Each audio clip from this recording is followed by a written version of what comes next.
This is a Norton economy stone, silicon carbide, 320 grit, 46 microns.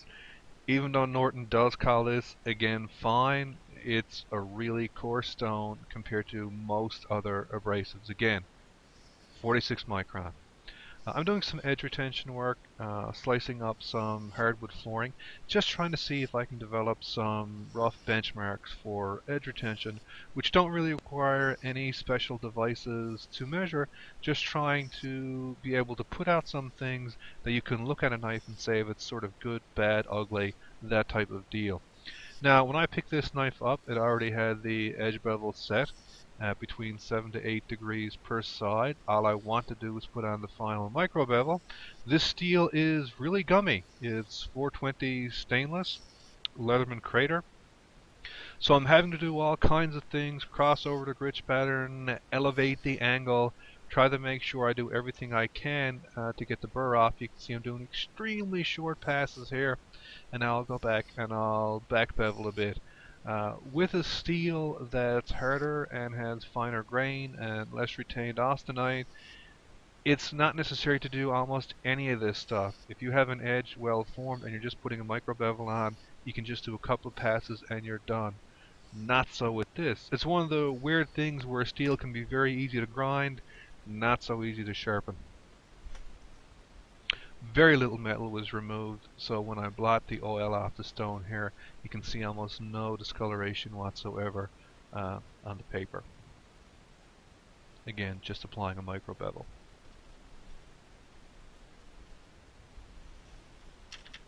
Now I started off doing some shaving, and I'm glad that I switched and did some newspaper cutting as well, because it's very difficult to see anything with the shaving on camera. So what I wanted to do was get the initial sharpness up where it can push cut on both and with and against the grain, and it can, though just barely. Again now, this is a relatively coarse finish. So now I just start doing some cutting on some hardwood flooring. This is sped up because this is not the most exciting thing in the world to watch. It definitely wasn't to do. And if you look at the tub, you can see I'm after doing this quite a few times. And I'll post the actual numerical results down in the description. This is where I pause to again wonder about the insane uncomfortability of this handle and why you see the same problems all over the place. Everything is squarish, everything is pointy. So after just a few dozen passes, constant hot spotting all throughout the hand, and you wonder who makes these things and do they ever pick up the knife and try to cut something with it, because it's obvious square sharp edges in your hand is not really a good thing.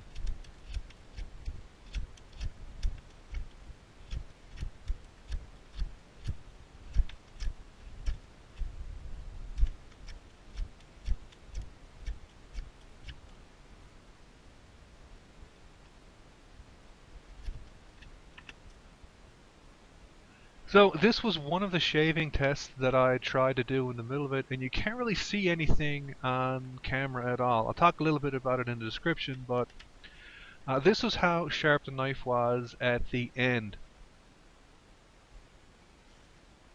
So I can't do a push cut with the knife at a 45 across the paper anymore. Slice it no problem.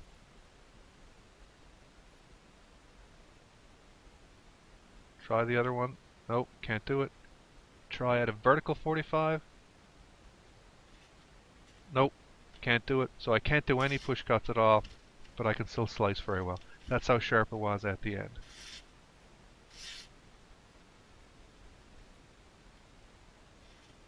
And I found a nice correlation between the lack of push cutting ability and shaving. And you can see I'm after doing quite a bit of this so far.